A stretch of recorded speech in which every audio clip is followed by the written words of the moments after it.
and then I'll turn the camera around.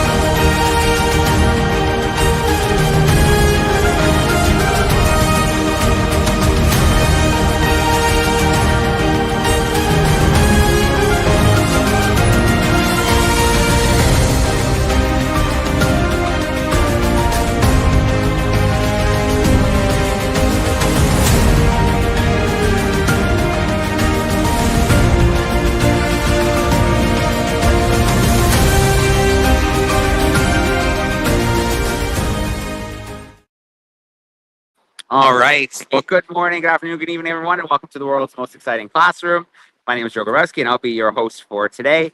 As you can see, we are still here in South Africa, in Gansbaai, to be more specific. We are still hanging out with Marine Dynamics Shark and Whale Tours. If you were with us yesterday, you know that we did a live event from Dyer Island with Luandu and the South African penguins. And then a few hours later, we were on the slash fin and we were doing a live shark cage dive that worked so well. So many pieces of technology, from satellite gear to an ROV, microphones, and everything worked out there on the ocean, on the boat. So that was pretty darn cool. We're in a different environment right now. We're in the beach environment, and as you'll notice, it is a very windy day here on the beach. So I do apologize that there will be some wind sound. I'm going to do my best to use my body as a human windshield and block as much of this wind as I can. But we are going to have some wind today. But that's what you get when you go out in the field and do cool things. And so today is all about shark egg cases. So the last half hour, 40 minutes or so, we've been combing along the beach. We actually haven't gone very far, but that's what you got to do to kind of look at the high tide line, look through the seaweed, and find these really cool shark egg cases. And we're really lucky today because we have Amy hanging out with us. And Amy is going to be able to tell us all about why we're doing this, what we've been finding. We're going to do a little show and tell with you. So the first thing I need to do is change my camera view so we get to see Amy. Just bear with me, and you should see the camera turning around. There we go. Perfect. All right, Amy, how you doing? Fantastic, thank you. Very, very excited to be able to share this with you guys. Yeah, great. So why don't we start with just a little bit about yourself? Of course, yeah. So I work with Marine Dynamics, as Joe mentioned. He's been with us for the past few days. And I form part of the marine biologist team, and I also help with the intern coordination. So my background is in marine biology. My master's was tropical marine biology. Didn't end up in a tropical environment, but there was a lot of shark ecology involved in that. So it definitely brought me towards it. All right. Well, we are out here right now. We got a couple interns hanging out with us as well. Hey, team. And then, well, this is one of your offices, and it's a windy office, but it is an absolutely beautiful office. So why are we down here on the beach? So our main purpose here at the beach, this is one of our most accessible ways to do a little bit of research, is we're combing for our shark and our spade egg cases. So for certain species, they are what we call oviparous. So it means that there is internal fertilization that happens, and there will be an egg case that is born externally, developed externally, just like a chicken egg. And that is what's going to wash up onto our beaches, and we're able to find them. Each little species does look different. There are some different sizes, so we're able to see what species are here in our waters and how many of each as well. So a direct clue to what's happening in our oceans. Okay, so we're out here, we're finding the egg cases. Mm-hmm. What are shark populations like in this area? So we do have multiple different shark species, around 30 just here in our bay.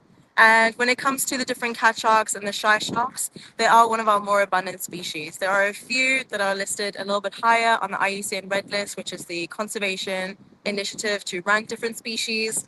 So for the ones we find the most of, those are going to be our dark shy sharks and our puff-adder shy sharks. But if we're getting to the side where things are a little bit more rare, that'll be our leopard cat shark, also our pajama cat shark, which are the main ones that we'll have identified. Okay, so we're here.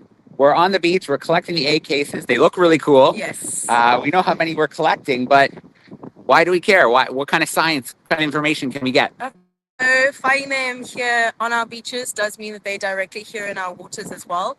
So we're able to see exactly what species are along our beaches.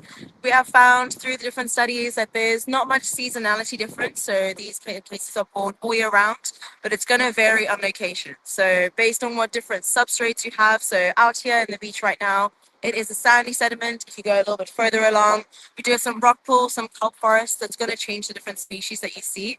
So we know what's happening there, and then based on the numbers we find, we can see the different abundance. And we'll look at those physical clues about egg cases. So we can see whether it's been predated on and also whether the hatchling has been successful or not. So that is a fantastic indication as to how well the population is doing. So we can do a little bit of maths and then see what's happening. All right. So, I mean, some sharks lay eggs, some have live birth. Yes. What are some maybe advantages or disadvantages to eggs? So for the eggs, it is a lot less effort for the mother to develop. So in terms of energy expenditure, that means she just develops an egg case, and then once it's born, that egg case, it does have a yolk, just the same way that a chicken egg would. That little embryo is going to feed on it, and they're going to hatch out here. They are able to have a few hatchlings at one time as well. So in terms of the number of egg cases born, it does tend to be higher than most live births too. So they will typically come to a more sheltered habitat. Kelp forests are fantastic. They'll make sure it's laid nice and safe. That is their effort done. So it does mean it's very accessible for that individual too. But with a live birth, there does tend to be a higher chance of survival too. I'm sure you can imagine with the egg cases, they are sitting there. Sometimes they can be waiting targets. So one of their main predators are going to be different isopods. So maybe some of those snails, they'll go and poke some holes. And those holes are actually the indicators that it has been predated on. They're quite significant in terms of this. So that's what we can see from this. Okay. Well, let's do a little show and tell. First, let's just take a look at what we were looking through. Yes. So, So this here's the different substrate that we have. So this is lying within our high tide mark as well. So all these hard pieces you see here, these are bits of kelp, very much dried up. But this is what is going to form part of our ecosystem. So you can imagine in the water, they're a lot more flexible, and combing all the way through here, you can imagine it is a little bit harder to find, very much a game of hide and seek for us in the egg cases as well. But it's all a right. lot of effort and we can get through. Let's do a show and tell. Touch down low, because then I might be able to be an even better Yeah, windshield definitely. for the rest of the call.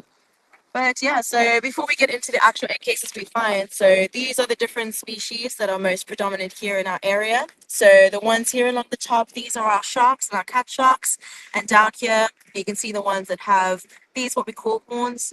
Those are our skates as well. So there will be a direct difference between those two. So all of these animals, they do belong to the group that are called elasmobranchs. So they have a cartilaginous skeleton, and with skates, they're essentially just flat sharks. So you can see the difference that we do have over here. And in terms of the size range, our skates, they can reach pretty large. But for our cat sharks, our shy sharks, they're reaching around a meter in length for some of the larger species that we do have as well. There we go. But I do have some just here in my pocket. Right. So I have them ready to go. But yeah, so you can see here, we already do have some different sizes too. So just a few examples as to what they can be reaching as well. These tend to be our most abundant species that we do have. So we've got some dark shy sharks and some puff adder shy sharks. And you can see here some cool things about this. With our puff adder as well, they do have what we call striations. So these are different lines that are on the egg case, and that actually looks pretty similar to what you're going to find in the animal. So a nice, easy way for us to remember. And then just to go into a little bit of our terminology when we are looking at these. So we do have our egg case. So this is what we call the body. This is going to be that longer section over there. And you can see here, we've got all these little spindly bits that are flowing off of this as well. So these are what we call the tendrils. So with the tendrils, that is what is attaching to the substrate. You can actually see just on the beach, so these are different species, but they're all attached to each other. You can really see how tightly wound they are. So a very impressive way for the individuals to be able to stay stuck and make sure that it is nice and stable within the water as well. But we do have a few more behind us. So let me get some other examples too. Okay. So here we do have one of our skates. So you can see these are what we call the horns. So that is a different adaptation to our sharks in terms of attaching to the substrate. So instead, what it will do, that's going to bury into the sand. So let's go next to here. We can see that's going to settle in just like that. So it's nice and stable on the sandy floor. And then, of course, once it's hatched, we can see just that indication, that little hole that's there at the top. That is a sign of a successful hatchling. So we do have a little baby skate out in our waters, and this is one of our rough-nosed skates that we do have here in the area. But then for another shark species that we may find as well, we also have... Show off our haul. Oh yeah, too. We did very well considering a team of 4. Yeah. Just along a very short stretch. So once your eyes are tuned in, you're able to see all of these. But here is one of our larger species that we might find. So this is our leopard cat shark. So you can see it is a lighter green color as well. And actually with these ones, a lot of times you can see whether there is something inside or not as well. So this is quite a transparent one. Typically, if you just hold it up to a flashlight as well, you can see whether there's an embryo inside. Then the biggest ones we can have, this is our pajama shark. So you can see our ones that have stripes, very much the boy in the striped pajamas. So a very apt name selection for that one too. There we go, but I think we did a pretty impressive job on these ones. Yeah, not too bad. Yeah. So in terms of all of these different individuals that we can see, so directly based on our findings, we are able to do counts of different ones. So based on how many egg cases you find, you can then know the abundance of the different species that we do have in the area. So the ones that we tend to find the most of, as mentioned earlier, are our puff-adder shy shark and then our dark shy shark. If we have a little glimpse into the bag, that is predominantly what we will have. So I can literally pull out, just there you can see how many we found just within that small space of time. So definitely our most abundant. And I was talking about predation earlier. Yep. So you can see there that perfectly circular hole. So that is one of our predation holes, and that is from a sea snail. So the way that they predate, they do bore holes into the egg cases. You can imagine a slow moving snail. It's going to be pretty grateful for a shark egg that's just lying dormant there on the floor. So they'll bore holes, and then what it'll do is digest everything that's within that egg, and what they're going for is the yolk. So that's where all the nutrition lies. So that is what they're going for on this one, and that is a direct indication for us that this has been predated on. So we will say that this is not a successful hatchling as a result of this. And another reason we could find that is you'll see on this side of the egg as well, it is closed. So with the ones that are hatched, what you're going to have essentially is a little puppeteer mouth. So typically when we do our full identification, we will rehydrate these in fresh water. Typically for around 12 hours or so, they do become a lot more supple. So you can see some of the coloration will come back in as well. So identification and also just assessing the hatching success, that's going to be easier based off of this too.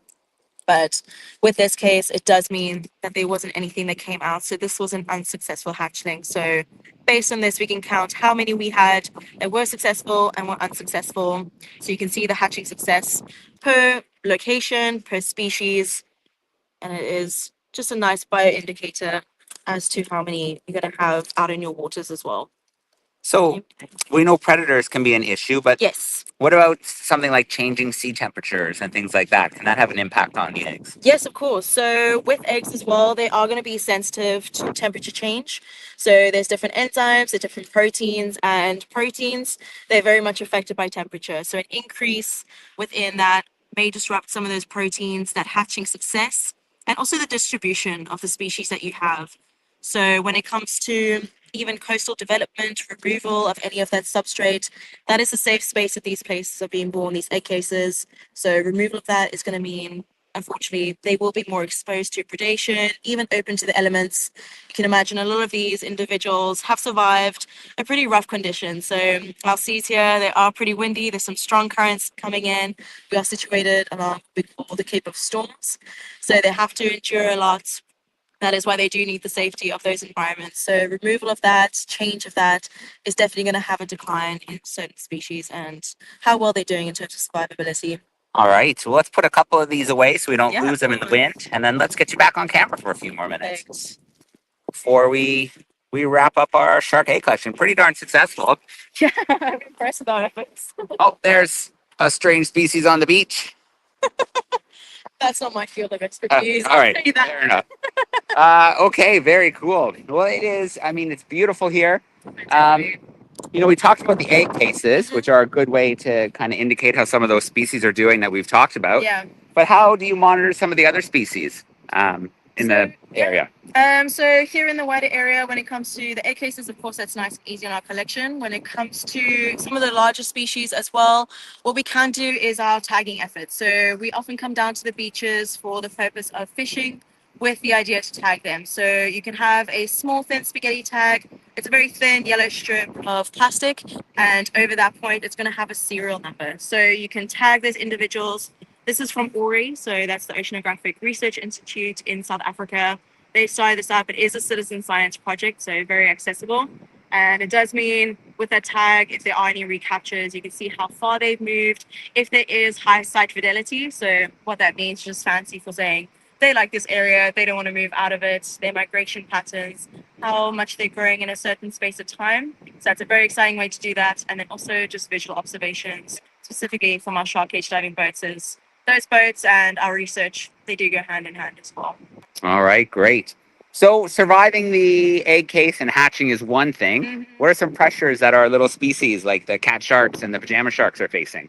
So for them, it is a lot of fishing pressures. So unfortunately for cat sharks and for shy sharks, they are seen as a pest when it comes to commercial fishing and even recreational fishing too. So sometimes I don't want to paint anglers all with the same brush, but there are certain groups, of course, that do have very little respect for those individuals. And we do say they get pretty excited. They have very short memories. So when you are out fishing, they tend to come towards that bait line again and again. So they're seen as reducing the effect and, the success of that fishing session. So a lot of times they will be killed rather than let back into the water. But then also we are seeing a lot of pressure when it does come to prey resources, the way our ecosystem is working as a removal of either the apex predators and then also their food resources too. So of course, when it comes to commercial fishing, that is something that is directly affecting our oceans. And yeah, these little cat sharks and shy sharks, they're not void of that too. They definitely see the effects as well. Okay. You mentioned another program. Actually, it was just further down by the parking lot where you're collecting fishing line. So, Yes. What's that program all about? Yes, so we do have our fishing line bin. So this is with our Dyer Island Conservation Trust. And just along our beaches, you can imagine all these egg cases. They are also dotted around some fishing line, unfortunately. And fishing line, it's very durable, so it doesn't break down. It gets wrapped around substrate, around animals too. So one of our initiatives that we do have at any location that is near a beach or a fishing location, we've got our fishing line bins. These are PVC pipes and closed up on the one side and has a little bit of a funnel, so nothing's falling out. And it is, of course, well signed, well stickered, so people can find any fishing line they have. We encourage fishermen to just dispose their line directly or just take it home as well, and that will be cleared out by our volunteers around a bi-weekly basis as well. So just keeping it out of our oceans, into the bins, and we have collected thousands of kilometers over the past few years that we've been operating that initiative too. Yeah, that's awesome. Okay, so students who are tuning in, some are close to the ocean, some might be pretty far from the ocean, but I think a question generally on their mind is, is there a way that we can help protect sharks? Of course. So a lot of it does come from awareness. So just knowing what you're consuming as well. So unfortunately for sharks, there are a few species that are still utilized for the purpose of their meat, and it's not always very transparent. So there are easy ways just to Google and access a list of names that sharks are hidden under when it comes to fishing products. And also squalene. So if you are utilizing lip gloss, sun cream, moisturizer, squalene is from the liver of sharks. It is an oil thought to have anti-aging properties. Just look out for that name when it does come to your regular drugstore visit. Try use products that are vegan friendly and then also just animal friendly as well. Just make sure that what you're having doesn't have shark products in it. And that is one of the easiest ways to make sure we reduce the pressures that we do have on our sharks in the oceans. All right, excellent. Let's take one more look here at the beach. Intern's still hard at work. That's good. And some of our locals too. And some locals, yeah. Very cool. Actually, before we sign off, you mentioned citizen science, so people like to get involved in this too. Yes. So for a lot of egg case collections, you can see this is one of the easiest ways to do it. You just come to a beach, you collect them. Globally, there are different initiatives. So here in South Africa, we do have ELMO. So that's the Alliance for Rank Monitoring Operations. And you can submit or email photos of the egg cases you find. Quick tip, when you do send in your photos, always have a little size reference that does help the other person on the other side just help when it comes to the idea of this. But of course, if more people are doing it across a wider range of coastline, you get a lot more information than if you're just coming in doing it for specific research as well. So if you guys did enjoy this and are interested in this and want to assist with the conservation of these species, just check out some of your local shark charities, and I'm sure they'll have some initiatives as well. All right, excellent. Well, let me mess around here a little bit with the camera view. Force people to look at me one more time before we sign off for today. I hope the wind wasn't too bad to those tuning in. I did take a recording of today's event of the sound specifically. So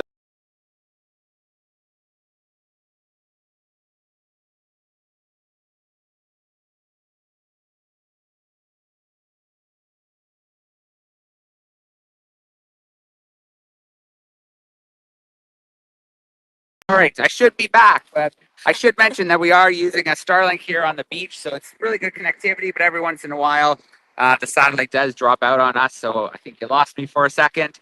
But as I was saying, I will try to update the sound on the recording if the wind was a little bit intense. Also, tomorrow, I believe at 8 o'clock South Africa time, we're going to try and head over to the Penguin Rehabilitation Center and maybe do a feeding with the penguins. So that should be pretty fun. And then you never know, we might come up with another fun live thing to do in the field tomorrow as well. So shout out to Amy, the interns, and of course the whole team at Marine Dynamics Shark and Whales Tour who have been so amazing this week. A great partner for the Darwin 200 with our Darwin leaders coming and working in the field with them. And then this week here, getting on the field and doing some really fun broadcasts, classrooms. But I think that's enough for now. So let's sign off here. Thanks so much, everyone. We'll see you again soon.